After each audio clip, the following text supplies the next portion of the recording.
My name is Deborah Ritchie Earlywine now, and I lived in West Alexander for a long time.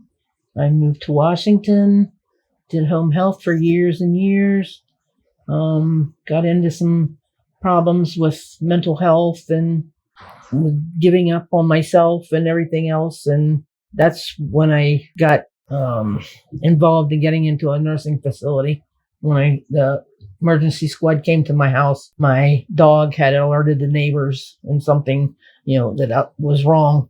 And they came and brought me to the hospital. And then I went to the nursing facility where I met him. They serve breakfast whenever they feel like it. It was always late, right, cold most of the time. They had activities in the morning, like around 10:30 or so. And they would serve lunch like it's supposed to be 12:30, 1 o'clock. Sometimes it wouldn't be till like 2. Right. A lot of times we would be getting supper around 8. And it wasn't that good. There was some stuff that was good, don't get me wrong. Right. But it was just seemed like there was a lot of chicken. Well, that's how we met. Right. That's how we met. We met at bingo. Okay. I came there in March. And you came in May, right? I was sitting at bingo at the table where I always sit, and we had a good crowd that day, and I never noticed him in there before. And I said, "You can come on over here and sit with me if you want to." And he looked up at me and said, "Oh, okay." And we went right there and we started talking, hit it right off. Started working jigsaw puzzles together and going to the different activities. And we'd meet in each other's rooms, or we'd get down to the solarium, public solarium or whatever. But private time was no.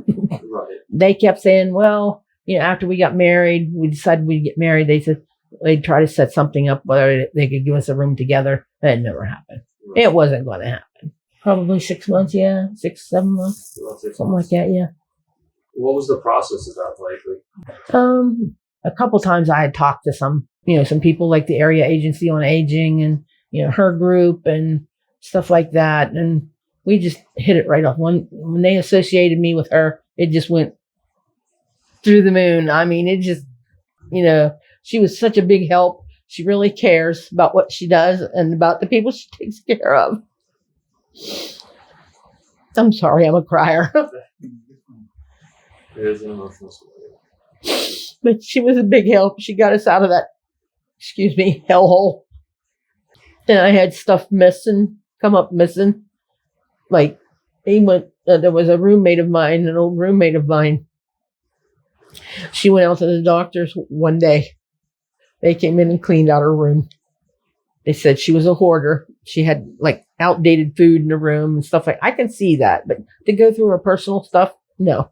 That's not right. They ended up doing it to me. Yep. I lost over $2,000 worth of stuff. I'm a crafter.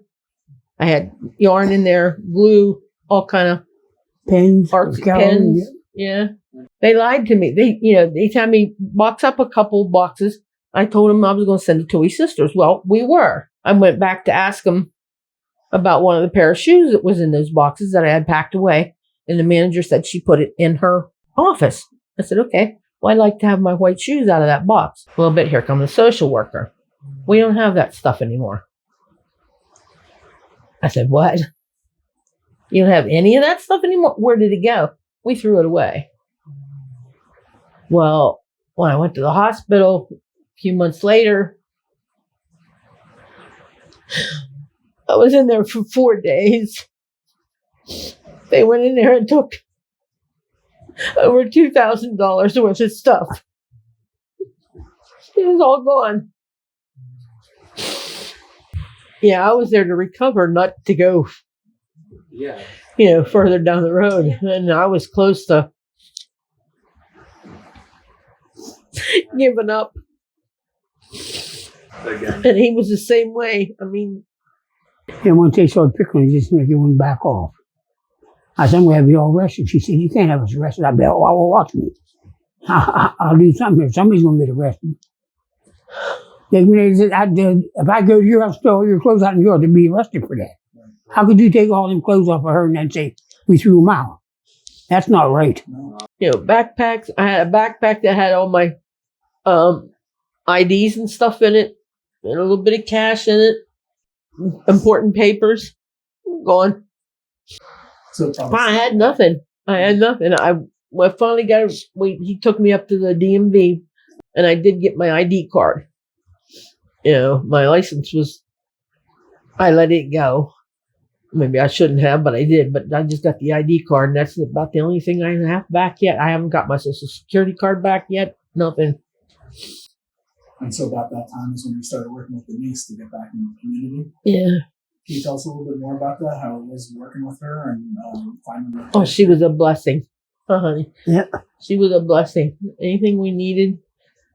She always asked me questions, how I was feeling. Did I need her to contact anybody? I said, I don't know. And I was worried about, furnishings. If we did find an apartment, she said, don't worry about it. We'll take care of it. And I said, you're kidding me. I didn't know such a program existed. God love you, girl. You're okay. She took us to another place, and we liked it too. But when she showed us this place, I had to come by myself. But she brought me down to look at it, and it was a shambles. It had no carpet down. I mean, he was painting. It was a mess, but I loved it. I just loved the format of it, and I said it's just what we need just to get the hell out of there. So tell me a little bit about what it means to you. What does living independently in the community, being back and where you belong, what does that mean to you? Peace of mind. I know I'm safe. Anything we need, all we got to do is pick up the phone. There's Denise. She just like arranged the doctors for us and the pharmacy even. Several other things she's lined us up with, like the senior citizens and stuff like that. But she's been the biggest help in the world. And I love you. If there's anything that you could say to someone who is in a nursing facility right now and they're looking to get back in the community, anything that you'd want to tell them, what would you want to say? Call Denise. So, if that's really what you want to do, go for it. You may not think you're strong enough to do it, but you are. You got to do what your heart tells you to do. The only thing I want to say is, with the outpour of everything that was done. I mean, not only just, buying a couch for me or a chair or whatever, emotional, physical, everything. I mean, they're right there. Whatever you need, they're there. And if I hadn't got that, Lord only knows where I'd be today. The same thing with Russell. Well, we can eat pizza whenever we want to. We've made friends here, and they kind of watch out for us too because we're both in wheelchairs, and it means a lot. It gives me a lot of self-confidence back. I had nothing. I had nothing left. My pride was gone.